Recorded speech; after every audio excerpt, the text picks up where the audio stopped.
আল্লাহর হাবিব ইরশাদ করেন, আউয়ালু মান ইউদা ইলাল জান্নাল হামিদুন।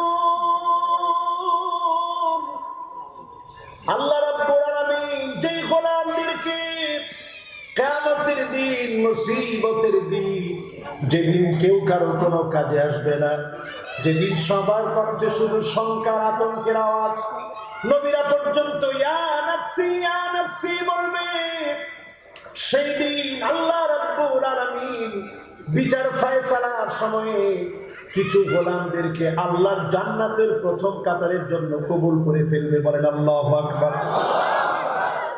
সাহাবায়ে কেরাম প্রশ্ন করার আগে আল্লাহর নবী জবাব দিলেন, সেই গোলামগুলো কারা হবে যাদেরকে আল্লাহ রাব্বুল আলামিন ডেকে ডেকে প্রথম কাতারের জন্য কবুল করে ফেলবেন?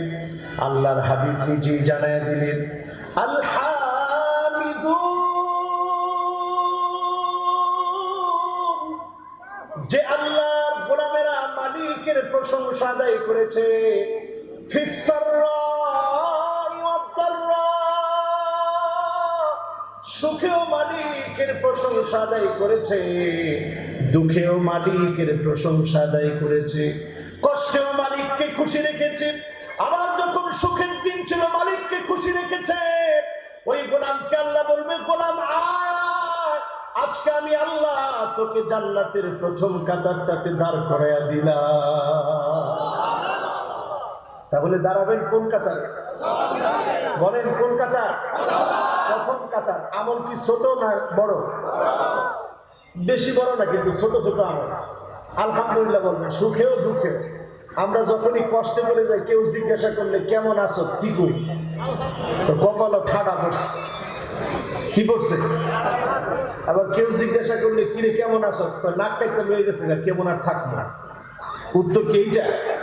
বলেন উত্তর কি? সমস্যারে বলেন উত্তর কি?